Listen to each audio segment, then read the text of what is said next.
Yeah, my name is Ernest Chitechi from Kenya Climate Innovation Center. Kenya Climate Innovation Center is a premier incubation and acceleration center that focuses on supporting small and medium enterprises in Kenya and across the region. Currently, we work with enterprises within 5 sectors. That's renewable energy, agriculture, water management, and waste management. So far, our vision is on sustainable enterprises and resilient communities. Why did you choose that particular focus? Because we believe that the sustainable enterprises are frontline soldiers that will help Kenya to achieve its climate action. And the community are actually the end users and the beneficiaries of this particular solution. So that's why we are looking at how do we catalyze climate entrepreneurs, and we do this by providing them with financing. We also provide them with business advisory services. We work with government on policy issues. We also provide them with access to facility as a co-working area to ensure that they commercialize and become successful ventures. Quite a number of innovations that we've seen out of the 3,500. One, we've seen a revolution around innovative cooking, where we've seen a number of enterprises that have come up with ethanol-based cookstoves. And these stoves have reduced indoor pollutions. They've made cooking much affordable to the bottom of the pyramid. And as an organization, we are proud of such innovations. We've also seen innovations within the agriculture sector, where some of these enterprises have come up with early maturing seeds, seeds that are able to tolerate some pesticides. We've seen a lot of innovation within the organic fertilizer space, new innovations on how to conservatively use water, hydroponic innovations within the agriculture sector. And all these have helped in terms of boosting productivity and also helping with value addition within those.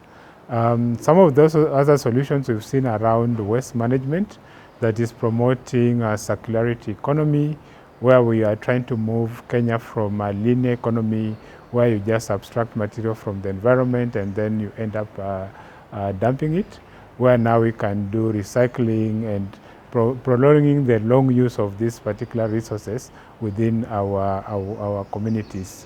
Then for the water sector, we are working a lot in areas where there's a lot of challenges within Kenya.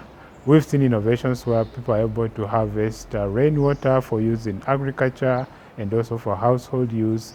We've seen innovations that are able to defluoridate high fluoride water to clean drinking water.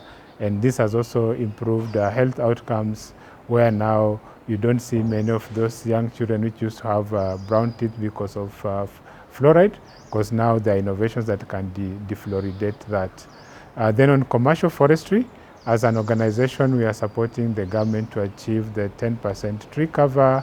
And by this, we are doing it through promotion of sustainable use of our forests, reforestation efforts, among that. And finally, looking at other sectors like e-mobility, where now we are also trying to promote use of e-mobility to reduce our emissions. As a country, we've had a lot of challenges within those particular sectors. For example, when it comes to energy, the issue has been energy access, productive use, and affordability.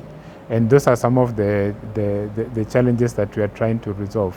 So you find on issues of accessibility, you find majority of the population may not be connected to the grid.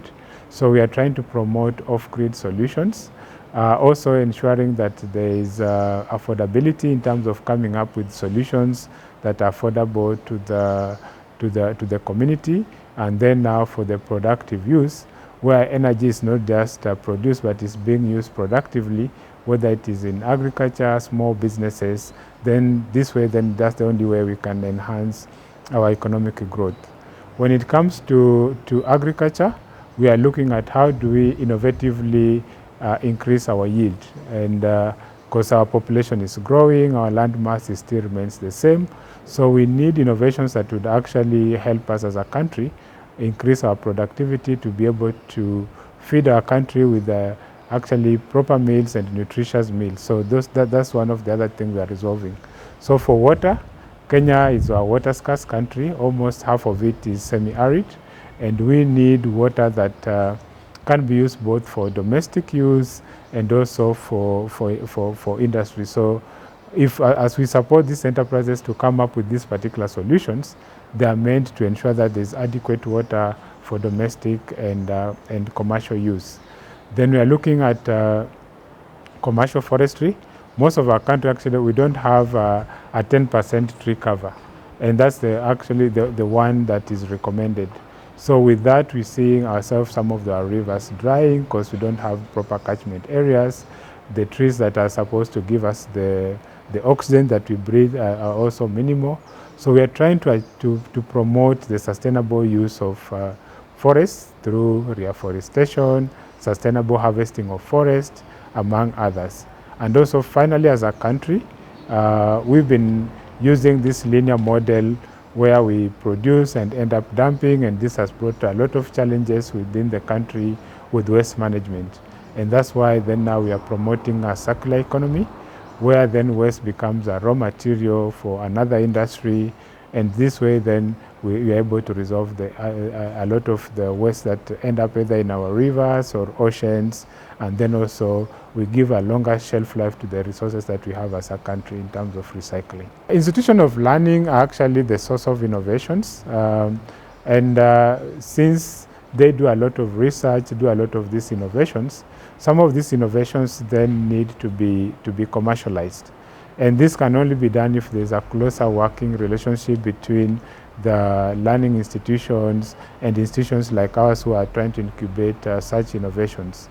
And also working with government to provide legal framework that will enable such institutions move those innovations from the laboratories now outside to commercialization. So this will call for a lot of collaboration between learning institutions, between the private sector, because private sector is always doing research and development.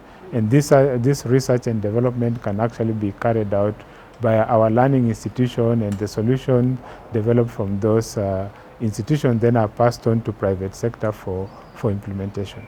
As an organization, we are coming up with programs that are targeting youth and women, just to empower them economically and also help them cope with the challenges of climate change.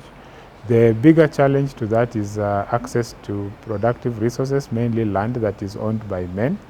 And one of the lessons that we learned in one of our projects, the Agribusiness program, is that there's need for male engagement, for them then to understand why they should allow the youth and women to have access to this productive resource, which is land.